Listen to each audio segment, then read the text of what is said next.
We turn now to the paper on allocations, and it might be useful if I say a few words by way of introduction before I call on Paul Baumann, our Finance Director, to take us through the detail of the paper.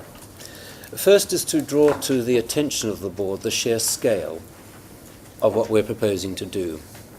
We are proposing to make decisions this morning about the allocation of some 200 billion of taxpayers' money over 2 years. This is an extraordinary scale of operation for us, and one which behoves us to consider in great detail the principles upon which our process is based. One of the reasons for doing it over a 2-year period is to bring as much stability as we can to the system, as much foreseeability as we can to those whose investment decisions will follow from our own. The second point I think to make to the Board is that this is the first time in the 65-year history of the NHS in which these decisions have been taken in a public session. It's, I think, a very evident commitment to the values of transparency and openness upon which we are based. Last year as a Board we took these decisions not in public, and I think that we have come to the point where the people of England are entitled to see what goes into decision making like this, what are the principles and what are the criteria and what are the outcomes. It's an important part of openness in decision making. The third point is to remind the Board that we're not coming to this process cold. The paper that's in front of us today is the consequence of an enormous amount of team working that's already taken place. There was a development session, a sort of sleeves rolled up session of the Board last month in which we went through a first iteration of this. We cross-examined the Finance Director and we took ourselves through every aspect of the detail. We as a Board informally thought through where this was going and how we would like to see the paper in front of us today develop. So this isn't a Board coming to a proposal completely cold. This is something which has already had a considerable amount of intellectual engagement from all members of the Board. But I need to remind the Board before we go further, I'm sorry, this is the lawyer in me coming out, that this is a decision which has parameters that are set by law. And there are general principles of administrative law that require us to take into account only relevant considerations and discard any extraneous considerations, and that actually means it has to be evidence-based. We have to be sure that each aspect of what we're doing in terms of allocations has a best evidence base to it. Secondly, we're acting now under the terms of the Health and Social Care Act 2012, and it sets out the criteria for everything that we do. And critical amongst those criteria is the question of inequalities. Let me remind the Board what the Act actually says, because I think it's immensely important that this is registered with us. First, and it's section 13G inserted by the 2012 Act to the 2006 Act, the Board must, in the exercise of its functions, have regard to the need to A, reduce inequalities between patients with respect to their ability to access health services. So the first criterion is the ability to access health services. And B, reduce inequalities between patients with respect to the outcomes achieved by them, for them, by the provision of health services. So two criteria around inequalities are to do with access and to do with outcomes. So it is, I think, important for us to understand that this is a process involving evidence and fairness, how we best reflect those two criteria in our decision making. The final point is that we operate in terms of our accountability to government through a mandate. The government prescribes to us through the mandate the outcomes that it seeks for the investment on the government's behalf of these sums of public money.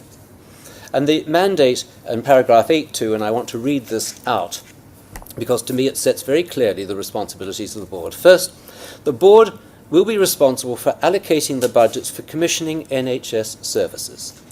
This will prevent any perception of political interference in the way that money is distributed between different parts of the country. The government expects the principle of ensuring equal access for equal need to be at the heart of the board's approach to allocating budgets.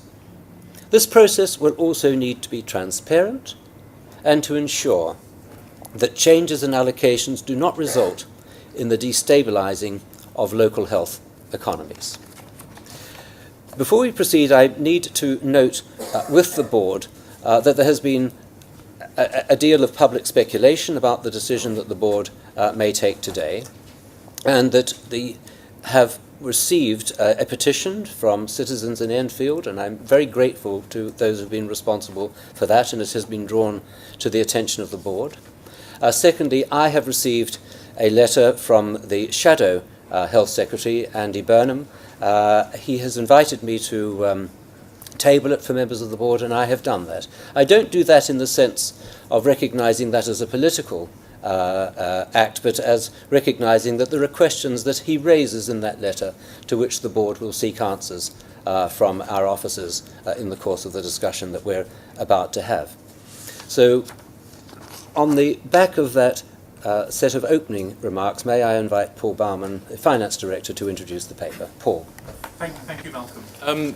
Perhaps to start, just one word of explanation to the board and to the public as to why the final version of this paper has emerged as it has in the last 12 hours or so. People will perhaps not be aware, but the GDP deflator, which is the key index which drives a whole lot of this stuff, unfortunately, it's just one of the quirks of timing that we have in the system, only emerges, well, it emerged last Thursday, and every single number that you see in front of you has to be reprocessed, obviously, in the light of that.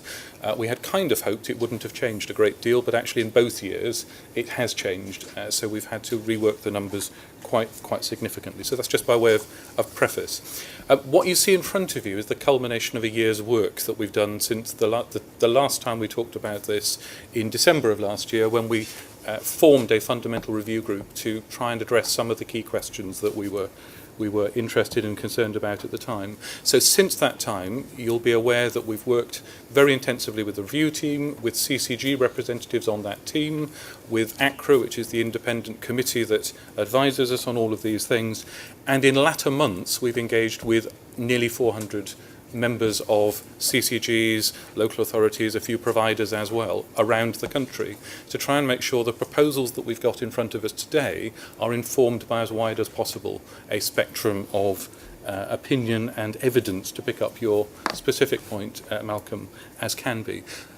The risk in so doing is that you expose work in progress to a group of people which will not be the finished product. And I think to some extent the speculation that you refer to, Malcolm, refers back to work in progress which, for example, didn't have all of the components of dealing with deprivation that we're now proposing in it. So what you have in front of you is what we are proposing. The work in progress that has been widely commented upon is not what we are proposing. So I make that distinction right up front. The clear purpose you stated, Malcolm, and I won't restate, but the equal access, equal need sits at the middle of all of this. Fairness is important. However, some of the wider discussion seeks to frame that as a set of very simplistic choices. A choice between deprivation and age, a choice between stability and population change. The reality is we can't make those simple trade-offs. We can't subordinate one thing to another. We're required to put together a way of allocating money which brings all of those things together in a balanced way and makes sure that the money follows the patient, wherever that patient is and whatever the needs of that patient might be. I think it's a really important principle because otherwise we cheapen the debate, as it were, as to what it is we're trying to do here. There is an obvious link to the planning topic we've just talked about, because what we are deciding today will very clearly indicate to CCGs and the NHS England commissioning teams what their future resourcing will be. So the 5-year visions will be informed by the target allocations that we've put in this paper. The 2-year operating plans will have the certainty, for the first time in recent years, of 2 years of forward financing, which I think is very important. And the fundamental point is we will be making enough time for people to make adjustments to the future financing and to have a planning process in which to make that a reality. I'd remind you there are 3 separate decisions, and they really are separate decisions that we need to make in the course of all of this. The first is, how do we divide up the best part of £100 billion that we've got? It does grow to just about 100 billion in 15-16. How do we divide that between the various different types of commissioning organisations that we've got? What's the share that goes to CCGs? What's the share that gets used for primary care, specialised care, and all the rest of it? That's the first question. The second is, what formula, what approach do we want to use to allocating target allocations to organisations within each of those commissioning streams, as we call them, on a geographical basis? What's the basis for doing that? And then the third decision, just as important as the first two, is at what pace do we move from whatever people currently have to where their target allocations are taking them to. So I just commend to you the clarity of those 3 things separately that we need to discuss. So, turning to the first of those, and it's probably best expressed in tables 1 and 2, which are on pages 4 and 5, the spread of money across the system. So table 1 simply tells us what the money is that comes into the commissioning system across those years. And the salient bit is, if you like absolute numbers, the bit towards the top. If you like percentages, which I think is more relevant, is the available growth and the real terms growth for us to allocate. And it is, I think, important to state up front, we've got 5.4%, 3.1 next year and 2.3% of growth to allocate to the system, which is significantly in excess of real terms growth as denoted by those GDP deflators. So 5.4% of growth over 2 years, the GDP deflator would require a growth of 3.6%. So you can spot the margin that we've got over and above that. It equates to about 1.6 billion to be invested behind commitments in the mandate and other challenges. And of course the biggest challenge of all challenges is how we create the Better Care Fund in 15-16, which needs to be there in order to do all the things we talked about in the planning. So that's, broadly speaking, the money that comes into the system. The key choice for us today is, with that money, how do we spread that across the system? And I commend to you, therefore, table 2, which is at the top of page 6, which shows our proposals on this. And I'll just draw your attention to the key facets of that particular table. If I start with CCG programme costs, which are the money they spend on patient care, you can see it's by far the biggest chunk of money that we have to allocate. Currently 62.75 billion. Our proposal is to inflate that next year by 2.5%, which, if you remember, the GDP deflator is 2.1%, gives us a margin of about 0.4%, which is worth about 250 million over and above real terms growth going through to CCGs. And I'd log that in the back of your minds because it becomes relevant when we talk about pace of change later on. For the following year, 2.1%, but bear in mind the GDP deflator for that year is slightly under 1.5%. So there's actually a bigger margin of error, if you like, in 15-16 for CCGs, accounting for about 400 million in 15-16. Of course, that's to the good, because that's the year in which the CCGs face the big challenge of making the money available for the Better Care Fund. And that's why if you look at the efficiencies, which are just to the left of the growths, you can see that there is a relatively normal, continuous efficiency required in 14-15. In 15-16, there is a much greater efficiency which CCGs will be required to realise, and that comes back to David's earlier comment that the things they do with the Better Care Fund are going to have to generate lower activity in other areas to compensate for it, and those would come through as efficiencies. Over the 2-year period, therefore, they need to generate 9.2% of efficiency, which is a big number, but is very much what we need to do in order to create the headroom we need to implement the strategy. Worth just pointing out the 4th line down, which is the other additional resource that CCGs have got, which is the quality premium, which rewards successful CCGs, if I can put it that way, in 14-15 and again in 15-16, and enables them to make further investments behind whatever they deem to be the key priorities for their particular part of the world. So that's CCGs, really. Specialised commissioning is the next key one. Here we have a double issue. The rate of growth of cost, activity, in specialised commissioning is significantly faster than it is in the routine commissioning that CCGs do. We've noticed that this year, and we underestimated it, which is why we've ended up with an overspend on specialised commissioning in 13-14. So the double task for our direct commissioning teams on specialised commissioning next year is to control the activity within a budget, and secondly to get rid of the underlying deficit which they'll exit this year with, which is why they've got, despite a reasonably generous settlement at 4.4%, they've got a 6.2% efficiency to deliver. I'll come back to realism of that in a moment, if I may. And then in the following year, a slightly smaller task. Again, that equates to a total efficiency required of about 9.3%. So over the 2 years, a similar efficiency requirement for CCGs and for specialised commissioning, which we think is an important point of equity, if you like, in the way that the pressures are visited on the system. The important thing is the big pressure is on specialised commissioning in 14-15, and the big pressure is on CCGs in 15-16. And the mitigation we've got for that, because both of those will be testing for those organisations, is that we would prioritise the drawdown of brought forward surpluses on specialised commissioning for 14-15, because they will potentially need some of that to support.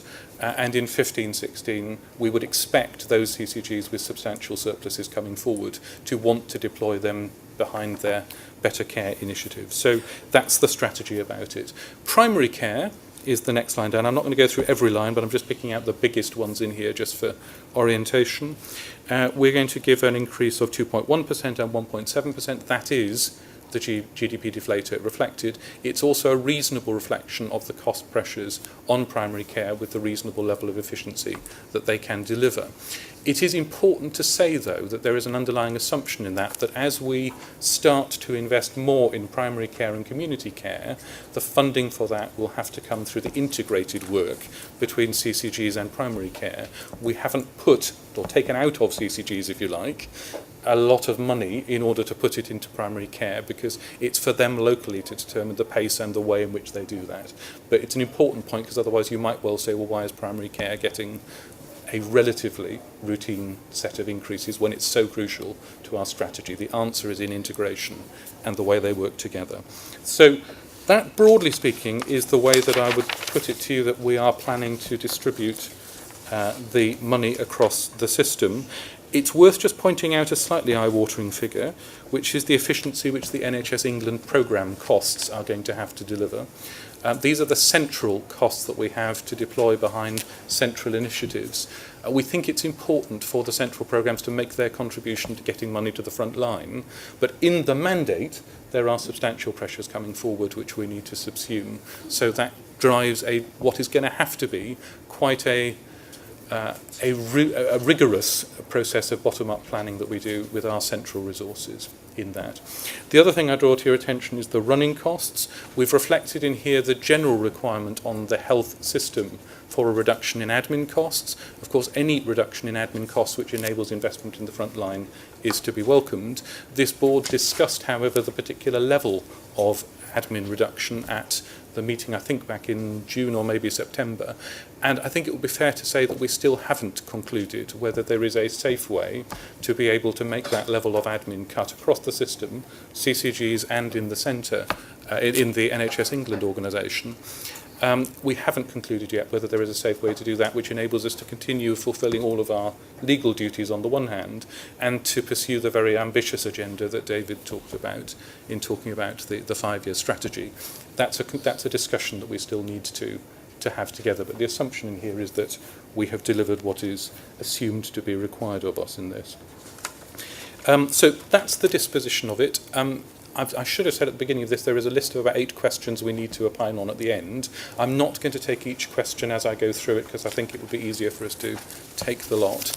If I can draw your attention to the next decision required of us, however, it's in paragraph 15, and that is in relation to the admin cost limit set for CCGs for 14-15 and 15-16.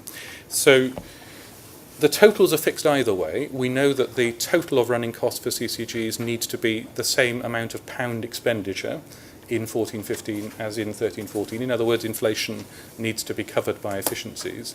And we know, as we've just said, that there is an expectation of a 10% total admin reduction to be confirmed in 15-16. So the numbers are clear. They equate, therefore, to effectively, given that population is growing, numbers that I've quoted in there are £24.78 for those who like precise numbers, and then in 15-16 a lower amount again with the 10% cut. The question for us is, do we regard those as absolute budgets that we've given to CCGs in 13-14, and therefore we simply apply the changes equally to CCGs, or do we go back to the principle of the running costs, which was that they are a pounds per head allowance for you to do the commissioning on behalf of your population, which would require us to reset them for 14-15 and 15-16 as a consistent pounds per head, the ones that I've quoted here, for each CCG. There is an argument I think you can make in favour of either of those approaches. One is potentially a more stability-inducing way of doing it. The other is one which is much truer to making the money follow the patients, which will be a principle we'll come back to for the allocations, but it's an active choice that we need to make.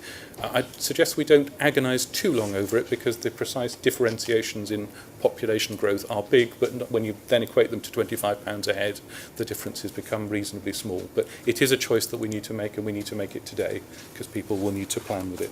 So that's all I want to say on the total amount of money. I turn now to my second question, which is how do we allocate money to organisations within each of those commissioning streams?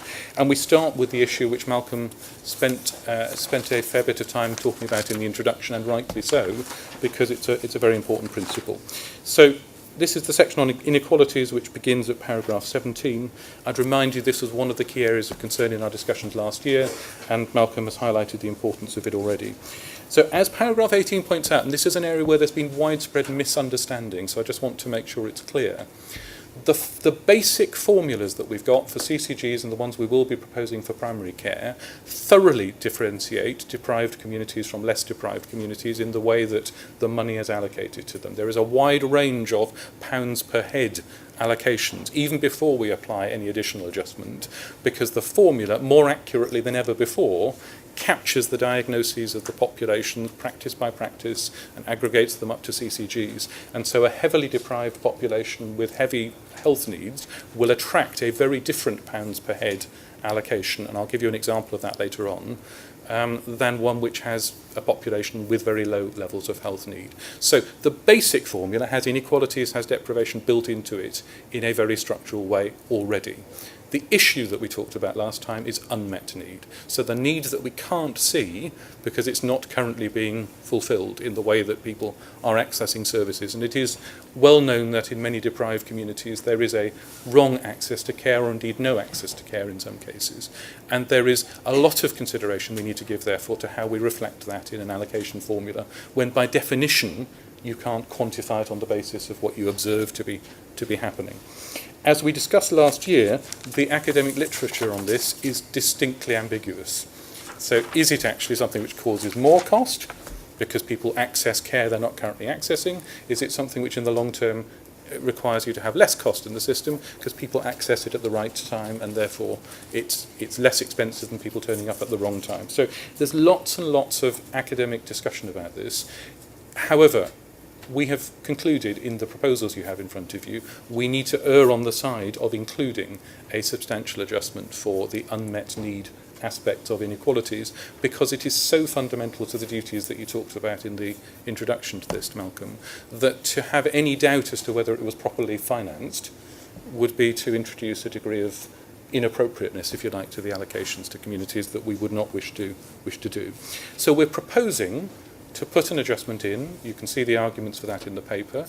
We're proposing an adjustment which effectively redistributes 10% of CCG funding on the basis of relative deprivation, and I'll come back to the measure of that in a moment, and a stronger adjustment, a bigger adjustment, a 15% adjustment in primary care, because we really believe that primary care is going to be one of the major engines for doing the tackling of inequalities, and therefore we want to make sure the primary care teams are properly equipped to do that. So that's really what we're proposing to you, those two adjustments.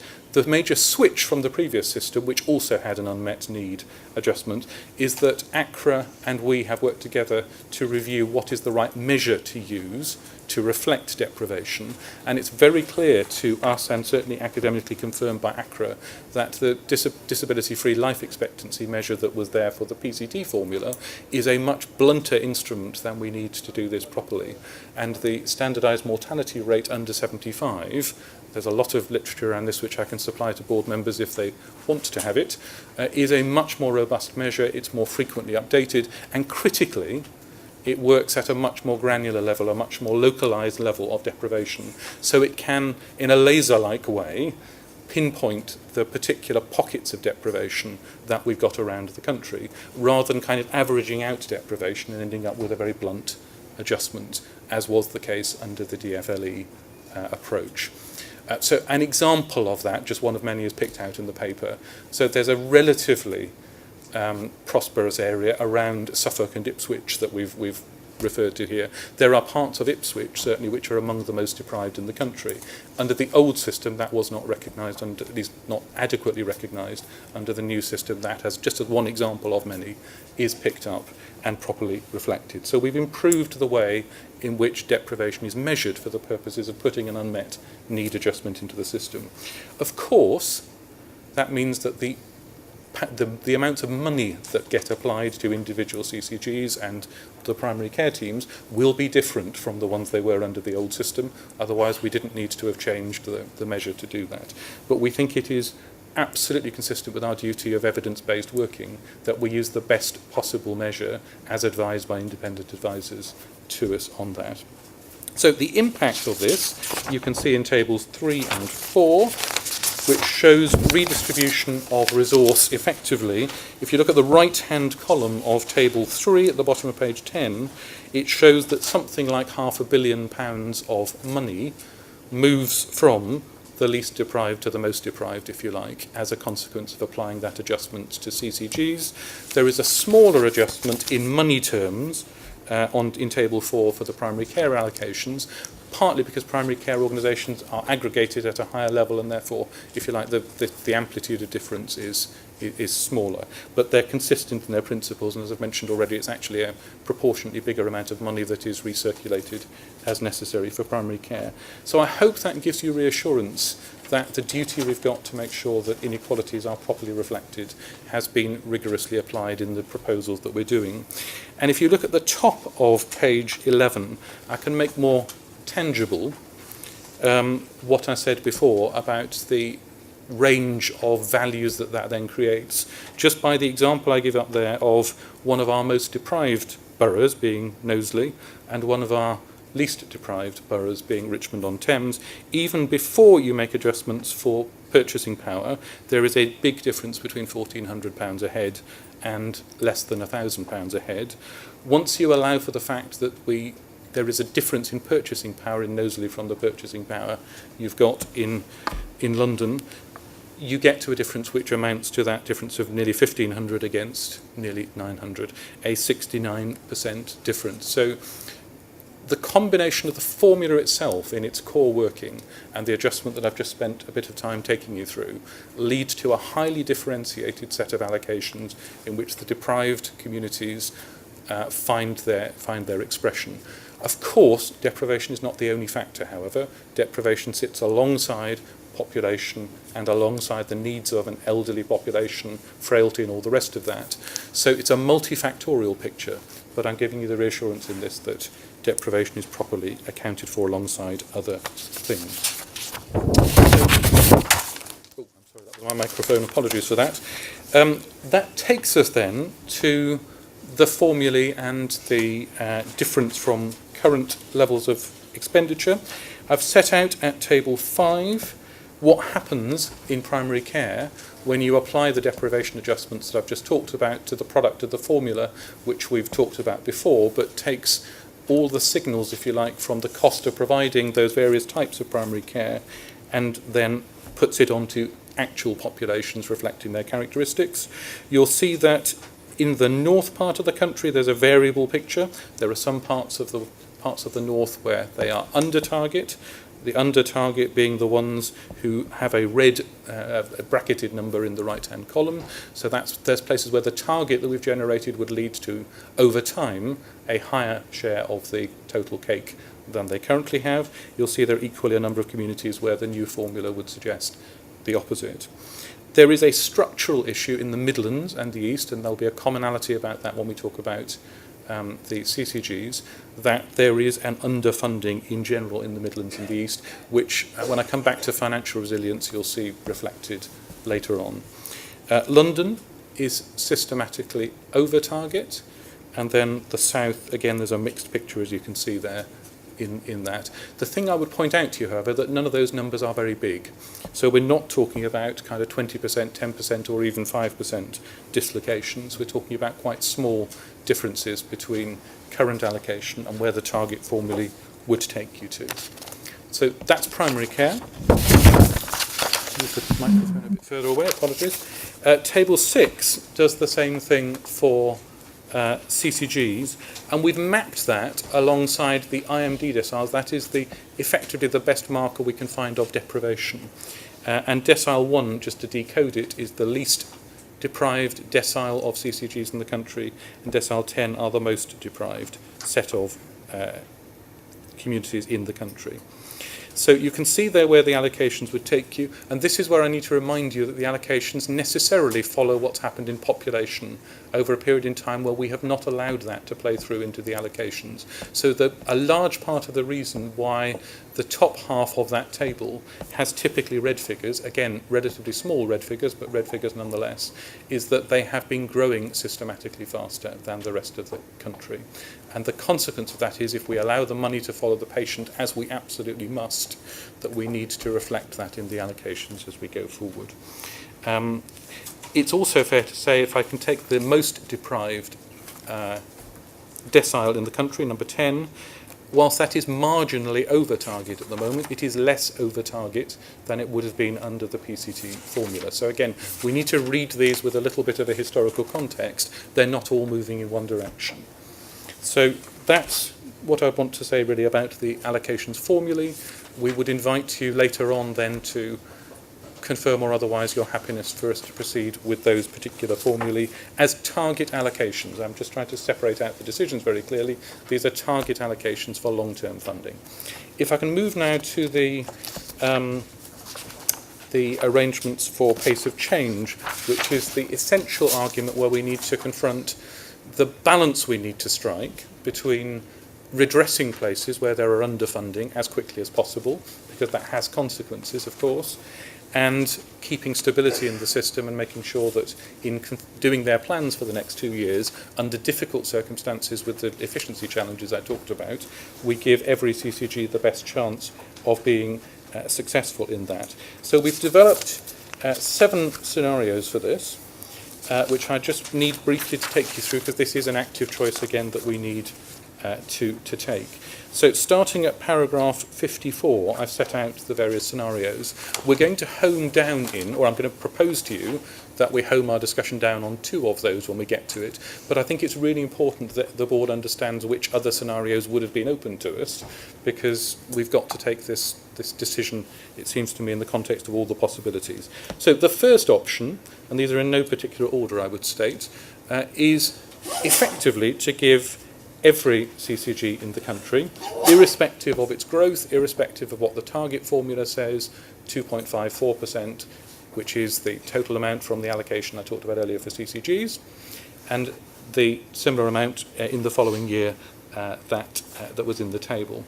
Now, it's superficially stabilising. I just need to put it to you, however, that it results in substantial per capita funding reductions for people who are growing fast, and that's something we've perhaps not given sufficient transparency in the past. And equally and oppositely, clearly, if there are people who are growing very slowly, the amount of money they have for every head of population is in relative terms growing much more speedily than that. And it seems to me that in a context where the money needs to follow the patient, we've got to give as much attention to the pounds per head that we are giving to people and the stability within that as we have the absolute amount of money that flows into a given community. So I'd commend it to you. That is a scenario that we can pursue, but it is one which perpetuates a disjuncture, if that's the right word, between populations as they evolve and the amount of money that we give to CCGs to fulfil them.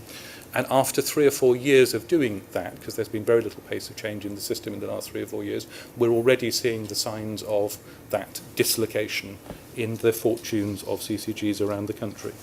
So to address that, we've then developed 3 scenarios for reflecting population change. And they build cumulatively, so I hope to take you through a journey on these. Option 2 says the first thing we do is to give everyone their population change as additional money. The average population change in the country is 0.89% for next year. The range is something like minus 0.15%, right the way through to about 2.5% positive. So each CCG would get the population change that applies to them. On top of that, there is then 1.66%, to be overly precise, left, if you like, in the total money that we've got available. That would be applied equally to all CCGs. So that option, we reflect population, but we don't in any way reflect the underfundedness or overfundedness of those organisations. You can see in the paragraph there the range of outcomes that gives you. Option 3 says that actually we do want to use some of the flexibility we've got in the money over and above the real terms growth to start differentiating in a careful, well thought through way how we get towards target allocations. So the way we do that is 2 things. First of all, we say people who are significantly overfunded, and that's in this case more than 5% overfunded, should not get more than real terms growth in absolute terms. Otherwise we simply make even bigger the overfundedness of organisations that are already earning more than the target formula would suggest. The second thing we do is that we take the proceeds of that and the 250 million that I talked about earlier on, and we allocate that very specifically to those who are most under target, underfunded in other words. And that results in those who are most underfunded clearly getting increases, and I'll come back to the scale of that in a minute. So that's option 3. Option 4 simply says there is an argument for making sure that every CCG gets at least real terms growth in total funding for next year. It's an argument about stability. I'll argue in a minute there's also an argument about impact on some of the CCGs we particularly need to be concerned about. But it is an argument which is predominantly about, in this difficult period where people have got significant efficiency gains to make, we need to make sure that we don't destabilise, back to your original purpose of it, by having people who get, despite potentially justification in population and overfundedness, who get less than real terms growth. That's the argument for putting in effectively a floor, which means everyone gets at least the 2.14% in 14-15 that we talked about earlier. So those are the 3 population-based scenarios. The other 3 scenarios that I've summarised there are effectively variants of the ones that we looked at last year for redistribution. They are there for completeness. The review team has concluded that whilst they would get us much faster in some cases to everyone being on their right level of target funding, the destabilising effect of some of these options, which you'll see when I go through the numbers in a minute, are simply so big that we wouldn't wish to contemplate it at a time when money is short and people are trying to address the challenges we've talked about.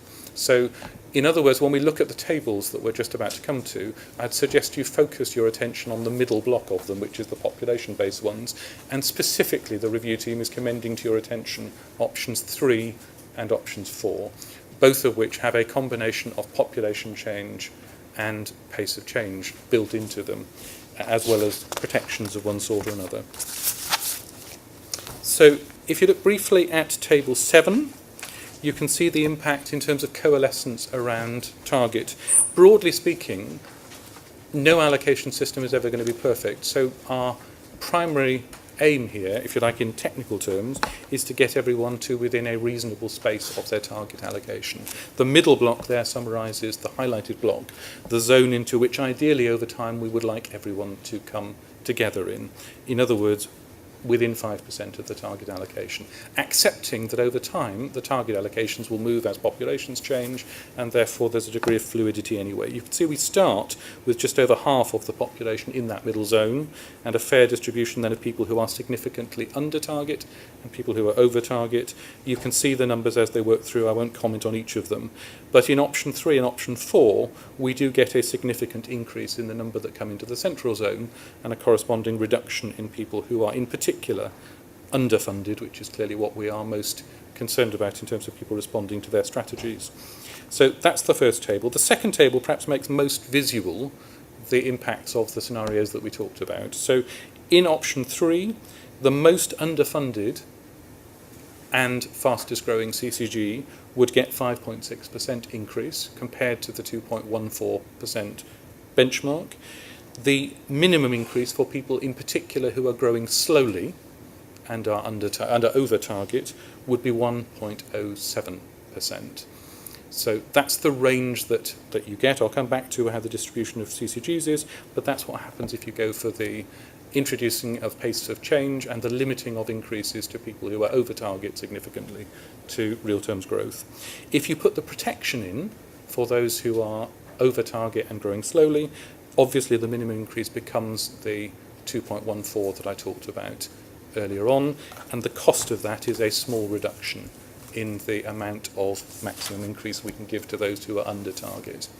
So that's the important thing of that chart, is what the trade-off is, I think, between protecting a group of people who would otherwise cope with less than real terms growth and the impact it has on what we're able to give to the underfunded.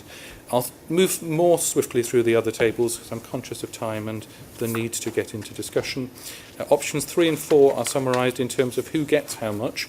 The important thing to note, I think, between 3 and 4 is that in 14-15, this is the middle of table 9, 78 would get more than real terms growth in 14-15 in options 3, 77 still get more than real terms growth in option 4. So there's not a big trade-off in the number of people getting premium increases, it's more that small reduction in the overall increase. And of course in doing that you move to a situation where no one gets less than real terms growth. You may be gathering from the way I'm describing that between option 3 and 4 I think there are some emerging preferences to recommend to you. The last point I need to make is the vulnerability of CCGs. We've talked about this a number of times. I think Table 10 makes a really potent point about the impact of the dislocation of allocations that I talked about before. So of the 37 CCGs who are my major clients for support, shall we say, in other words, the people who either are forecasting a deficit already or who have flagged up through our risk analysis a significant likelihood of going into deficit this year, 31 of them, that's over 80%, are underfunded by the formula that we've now got. So I'd make the point that underfunding has its consequences, and there are a substantial and growing number of CCGs who are finding it impossible to live within their means, and we will find it increasingly difficult to apply assurance to them, because their obvious riposte to that will be, well, we've done everything we possibly can, but we are significantly underfunded. You can see there are 16 of them, nearly a half, who are more than 5% underfunded. So there's just no coincidence in that. There's a slightly more mixed picture on the CCGs where they've got providers who are at financial distress, really reflecting the fact there are more than one reason why providers could be in distress. So the last bit of evidence really for the pace of change policy I want to give you is the impact in a slightly complicated table, for which I apologise, in table 11, which simply shows you, again, concentrate on 3 and 4, and particularly the ones at risk of deficit in the upper block. There is relatively small trade-off to be made in moving from 3 to 4 in the number of difficult CCGs, or CCGs in difficult, I should say, 21 in the case of option 3 and 19 in the case of option 4, who get above middle zone increases. But the important thing is we don't risk 7 who might otherwise lose money in this context and be more distressed than they currently are. So I think there is a trade-off to be made there, and I think that argues for us considering both option 3 and option 4, but I can find few compelling reasons why option 3 is preferable to option 4, and rather more that it's the other way around. that's the major music in it. However, primary care is equally important, as we've talked about in our strategy. So table 12 simply finally rounds off the picture and says what we plan to do on primary care. As I said already, the differences on primary care are smaller than they are on CCGs, so there's less need for radical pace for change, which is just as well because the speed at which you can change the pattern of investment in primary care, given all the contractual commitments that we've got with GPs and other providers of primary care, means that we need to have a fairly slow pace of change around that. And you can see the proposals there, which are effectively that we can vary downwards and upwards by about 0.5%, but in our judgment not more than that. And again, given the mixed picture that there is of funding of primary care until we start standardising it, that operates in a fairly jigsawish way. No, that's not quite the right word, is it? There is no distinct pattern to that across the country. So, conscious that's been an awful lot of information put your way. There's more stuff in the rest of the paper which I'm happy to take questions on, but I think it's probably important now for us to move to the discussion of the decisions we need to take and any further questions for clarification that you've got. Thank you very much, Paul, for that very lucid explanation of what is an immensely complex process. Because of the various variables that we need to take into account and how we strike an appropriate balance.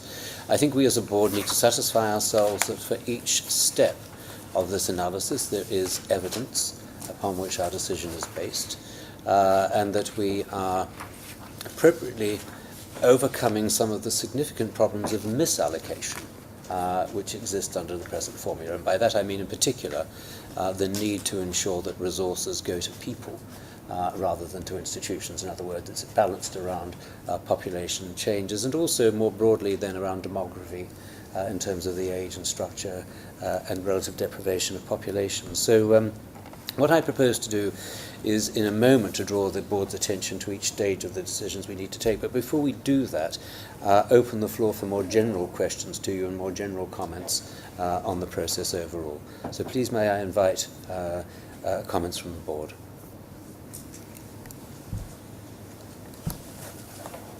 Kieran? Yes, please. Jump in. Can I check what I think I heard? Growth in population gets more money, so if people move from the west, CCG1 to CCG2, money moves with them.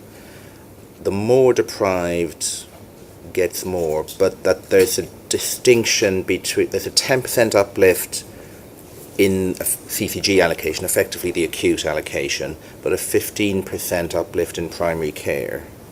Have I got that right? See, you've got that right. I wouldn't describe it as an uplift because it's an amount of money that gets redistributed, if you like, in favour of the most deprived and from. Yeah. But it's not that you get an extra 10% on your allocation. It's in the calculation. Yeah, indeed. Based exactly on whatever. Yeah. I think if the tension is between three things: the number of people, the number of older people, and the number of people in deprived circumstances. The thing I like about that is it's primary care, public health, which is the determinant overall of the outcomes, whereas money going into hospital is kind of dealing with the problem, if that makes sense. So that balance feels right. Bigger question, though, is if we step back, is we've got this huge pressure on specialised commissioning inflation.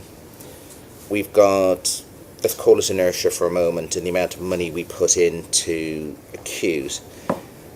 In the long term, are we putting the right amount of money into out-of-hospital care?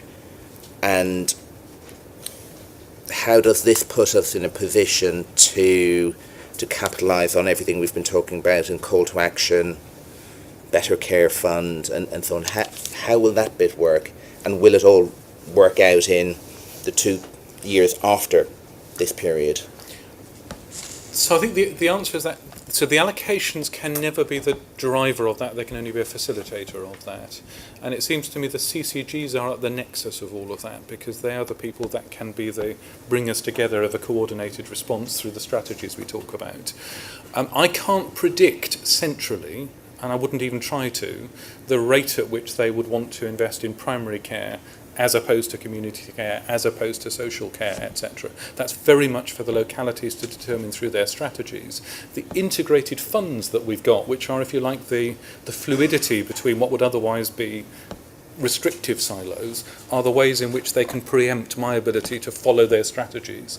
And we've got a particular challenge at the moment, obviously, that the strategies and plans are being evolved at the same time we've got to put the money in the system. So that's how the fluidity comes, Kieran, through integration.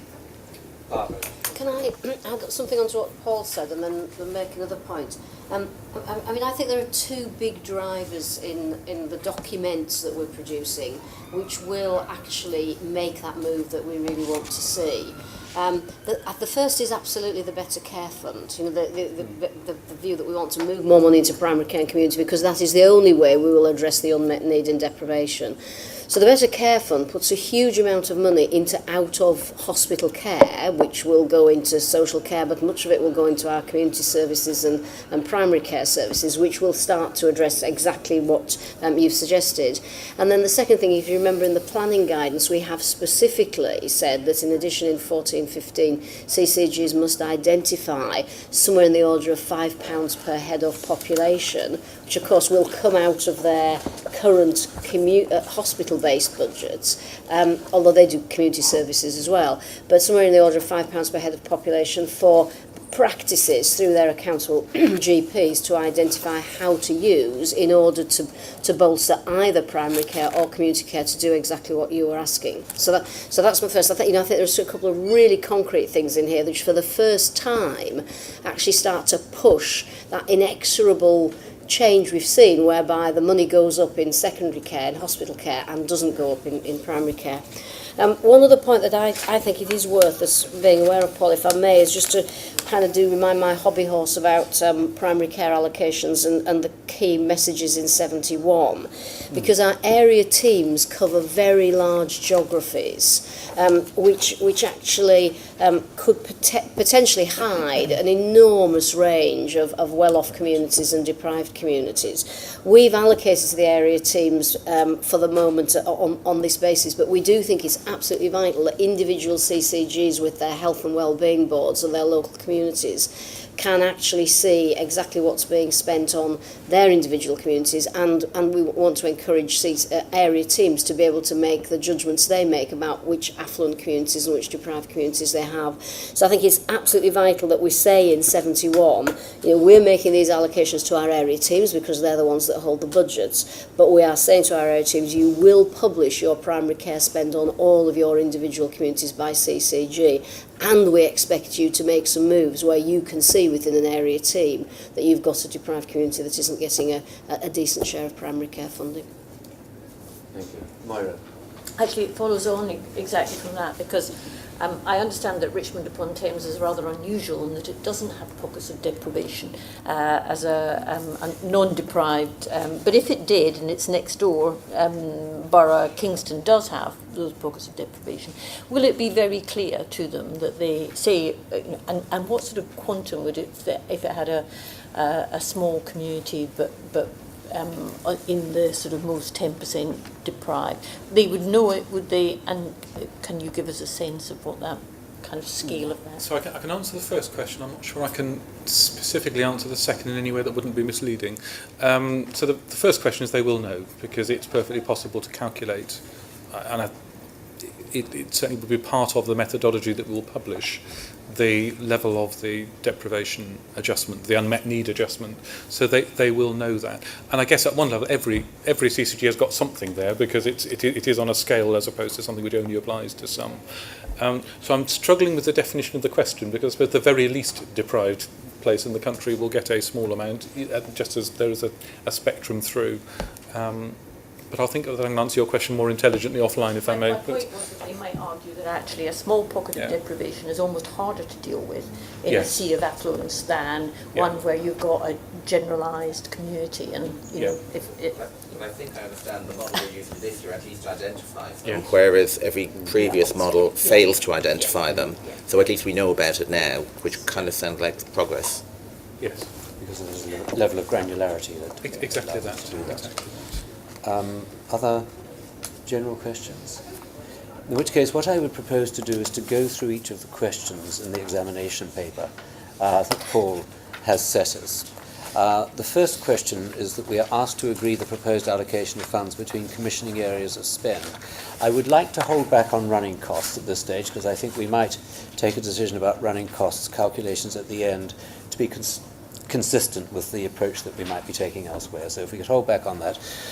Are we content to agree the proposed allocation, this is the macro picture, between the different commissioning areas of spend? Yeah. We are? Thank you very much. The second question is whether we should make a further adjustment for inequalities and unmet need when considering how to allocate funds. I don't think we have any view otherwise. It is, I think, statutorily what we ought to be doing, and we've had a pretty compelling presentation on how to go about it. Secondly, to agree whether that adjustment should be applied to both primary care and CCG formulae. Thank you. Thirdly, to agree that the quantum of the adjustment should be 15% for primary care and 10% for CCGs. Great. Okay, thank you. And then finally, under the inequalities heading, to agree that the metric used to make the adjustment should be standard mortality ratio of less than 75, weighted in a similar way to the local authority public health grant formula. We're content to agree that, and that gives us the differentiation and the granularity. Thank you very much. I turn now then to the next part, which is the allocations to CCGs and area teams. I'm asking you whether you agree that NHS England should introduce the proposed funding formula for primary care. Thank you. And the proposed funding formula for CCGs. Thank you. And then we come to the pace of change question, where we have in the paper 4 options that have been proposed. The advice that we have from the team is that there are 2 which they specifically single out for our attention. And of those I heard Paul, I think, heading in the direction of option 4, for the reason that it would give all CCGs flat real terms, whereas option 3 would not apply that to all CCGs. Of course, it slows down the pace of change for those CCGs which are presently below target. The question for us is how we balance what I actually conceive of quite a serious misallocation at the moment as against the other duty in our mandate, which is the stabilisation of the system. And it might be interesting for us, I think, to think beyond the 2 years for which this is our allocation. I mean, I think the figures beyond 2 years will themselves change because there will be further changes in demography. But I think it's quite important that the board understand that what we're doing today is setting a fresh course, albeit the pace of change for the coming 2 years is conditioned by our desire to maintain stability in the system, given that all the other pressures that are affecting the system over the coming 2 years. Let me put it simply to the board. The recommendation that has come from the team, let me check with you, Paul, is that you would prefer us to consider option 4 to option 3? Yes, that's my on-balance view. I think there are arguments either way, but on balance I think 4 is better. Ed? I think it is a fine judgment, actually, Malcolm, because at one level you're absolutely right. I mean, we are trying to correct a number of years of misallocations. And in an ideal world, it would be great to correct that sooner rather than later. But we've had a session this morning on business planning, which actually sets up quite a number of transformational challenges for CCGs. And I do think that in the light of that and the relative new environment, we would be well judged, I think, to manage the pace of change to create stability. So, I mean, I would personally very strongly support the management view that whilst it would be nice to do option 3, option 4 is probably the right answer for the combination of obligations that we have in the system. May I take other views around the table? Kieran? For me, the key is this thing about what happens in years 3, 4 and 5 and where we're going. And I think if we went for option 3, we'd be unadjusting this time 12 months, 24 months. So I think because of where we're going, it needs to be option 4. But I think there are other things we need to do as well. We need to, in my view, not be having one conversation about specialised commissioning and another conversation about CCGs and a third one around primary care and everything else. How do we move to integrated commissioning on a population basis where we look at all of them in one bucket? So I think it's 4, but I would almost be attaching conditions to it. As long as we promise we'll reform tariff, so it's based on population-based commissioning, as long as we talk to the Treasury and say, look, at some point the inflator on the overall NHS number isn't enough. So we have to do the changes we need to make in the next 2 years and maybe earn the right to ask for more money. But once we've done that, we can't spread the butter ever more thinly. At some point we need more butter. And I think we have to promise tariff reform, we have to deliver on everything which David was talking about earlier, but a quid pro quo of that is we need to open this conversation around the long-term financial sustainability, not just the model of care as well. And I would treat that as a package, but that's just me. I think option 4, I think that CCGs are they're new organisations with new leaders who are full of enthusiasm to do things for their patients, and actually all their patients have significant needs. I think the ask to do that without at least flat reel it would be incredibly hard for them.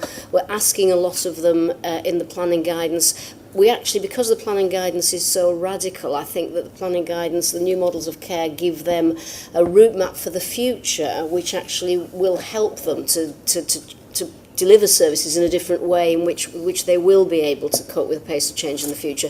But at the moment, all we're giving them is a route map. And I therefore think for these organisations, as I say, who, like all the other organisations, have real patients with genuine need, to ask them to do that without even inflation, the growth inflation uplift is just...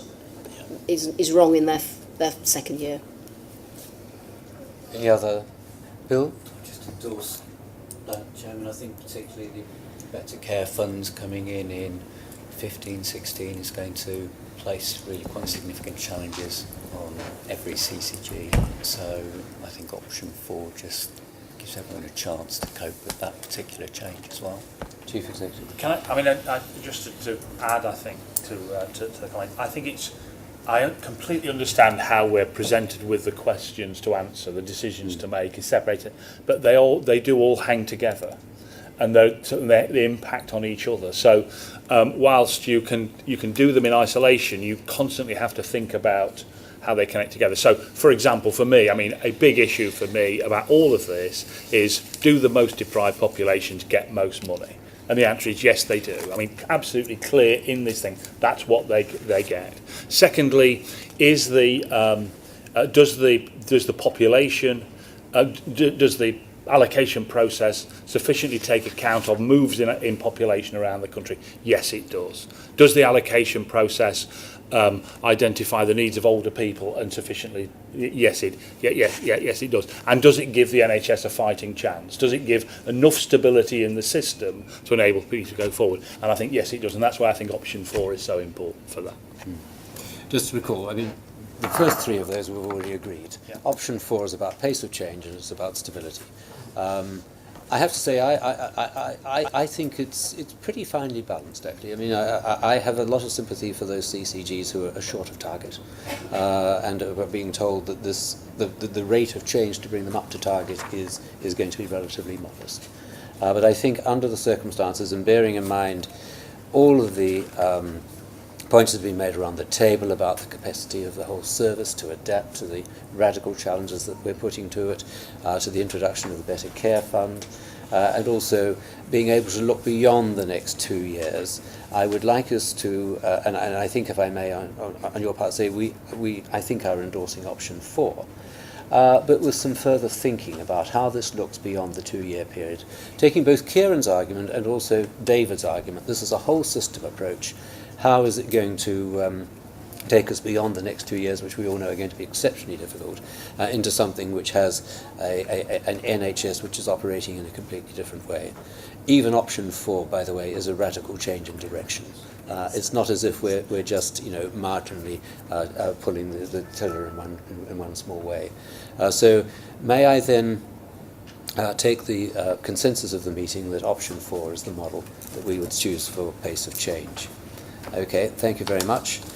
And the next question then is the pace for change for primary care, which, as Paul explained, the difference is relatively smaller and the pace of change is appropriate for the capacity of the system to make change. Okay, now the question that still remains is that of running costs for CCGs, and the options that you gave us, Paul, I just want to reflect on, as you say, it's relatively marginal in terms of the sums. But is there not a strong case in light of the way in which we have approached the rest of the system to think about running costs being allocated in terms of per capita? That's my belief. I think it should. Are we? Ros? Could I just ask how, try and get the question right, what does that, how much change would that mean for some of them? So in other words, if you're a CCG with 100,000 population and you get 2.5 million, what would be the most that somebody might lose? So we're only talking about differential population growth, and the difference between the average and the slowest growing CCG is round about 1%. So I did the sum on one of them. I can't remember which one it was now, and it's. I think the one would have the biggest adjustment to make. It's about 124,000. Sorry, on a significantly bigger budget. So we are talking relatively small percentage numbers. Yeah, and I agree with the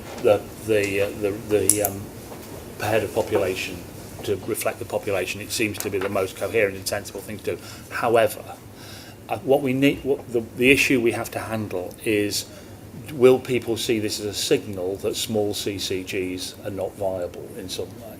And I think we need to absolutely scotch that, because small CCGs are a really important part of all of this. We need to make it absolutely clear that is the case. And it may be, as we go through this process in the medium term, we need to think about how we can make that a reality for people, and think about whether there is a base cost that no CCG can go under. But for the principles of here, I think is fine.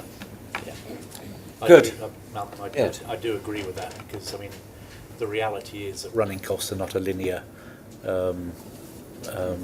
correlation to population, and we have to look at some base minimum at some point, but not for now.